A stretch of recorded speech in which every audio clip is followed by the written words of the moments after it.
આજથી શ્રાવણ માસની શરૂઆત થઈ ત્યારે આજે આપણે વડોદરા શહેરના એક એવા મહાદેવ મંદિરની વાત કરીશું કે જેના દર્શન માત્રથી મનોકામના પૂર્ણ થાય છે।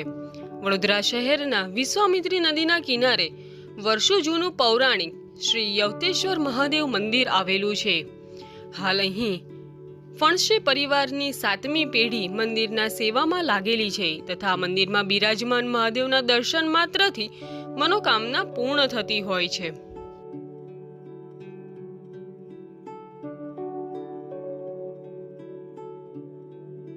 યવતેશ્વર મહાદેવ વિશે હું તમને જણાવું તો આજે આપણે જે પરિસરોમાં ઊભા છે એ ફણસે પરિવારના કુળદેવતા યવતેશ્વર મહાદેવનું મંદિર છે। યવતેશ્વર મહાદેવનો ઇતિહાસ એવો છે કે 1797માં રાવજી અપ્પાજી ફણસે હતા। એમને સ્વપ્ન આવ્યું હતું કે નર્મદા કિરાણે સુરપાણેશ્વર ગામ પાસે માંડવા ગામ છે ત્યાં યુવત ઝાડ પાસે એક શિવલિંગ દટાયું છે અને એ સ્વપ્ન એમણે ગાયકવાડ મહારાજને કહ્યું અને એમની મદદથી માંડવા ગામ ગયા અને ત્યાં યુવત ઝાડ હતું એ ઝાડને નીચે ખોદવાથી શિવલિંગ પ્રાપ્ત થયું એટલે આ શિવલિંગનું નામ યવતેશ્વર મહાદેવ થયું છે।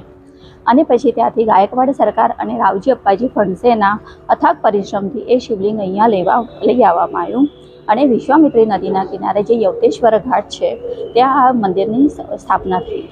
કહેવાય છે કે 25 વર્ષ પહેલા એક ગુજરાતી પરિવારે આ મંદિરમાં આવીને બાળક પ્રાપ્તિની મનોકામના માંગી હતી જે પૂર્ણ થતા શિવલિંગ પર પંચમુખી નાગ દેવતા ચડાવ્યા જે આજે પણ આપણે મંદિરમાં જોઈ શકીએ છીએ। એવી છે કે યવતેશ્વર મહાદેવ છે એ મનોકામના પૂર્ણ કરવાવાળા ભગવાન છે અને એમના દર્શન માત્રથી જ આપણી બધી મનોકામના પૂર્ણ થાય છે। એટલે બધા પવિત્ર શ્રાવણ માસ છે તો અહીંયા આવે અને પવિત્ર શ્રાવણ માસના નિમિત્તે અહીંયા દર્શન લે યવતેશ્વર મહાદેવનું અને પોતાનું જીવન ધન્ય કરે। શ્રાવણ માસ દરમિયાન ખાસ શિવ મહિમના સ્ત્રોત સાથે સવાર સાંજ પૂજા પાઠ થાય છે તથા ભક્તજનો શાંતિથી પૂજા કરી શકે તથા જળ અર્પણ કરી બિલ્વપત્ર ચડાવી શકે તેનું પણ આયોજન અહીં કરવામાં આવતું હોય છે। અપ્પાજી ફણસે જે છે એમાં અમારા દાદા થાય છે અને એમના અમે પૂર્વજો છીએ અને એમને જ આ મંદિરની પ્રાણ પ્રતિષ્ઠા અહીંયા કરી જે આપણા એ વિશ્વામિત્રી યવતેશ્વર ઘાટ કિનારે આ મંદિર છે। કેટલામી પેઢી એમની કેટલામી પેઢી છે તમે અત્યારે? અમે અહીંયા 7મી પેઢી છે। આ મંદિરની બીજી ખાસ વાત એ છે કે મંદિર પરિસરમાં જ નંદી બિરાજમાન હોય છે પરંતુ યવતેશ્વર મંદિરમાં નંદી મહારાજ માટે અલગ મંદિર બનાવવામાં આવ્યું છે।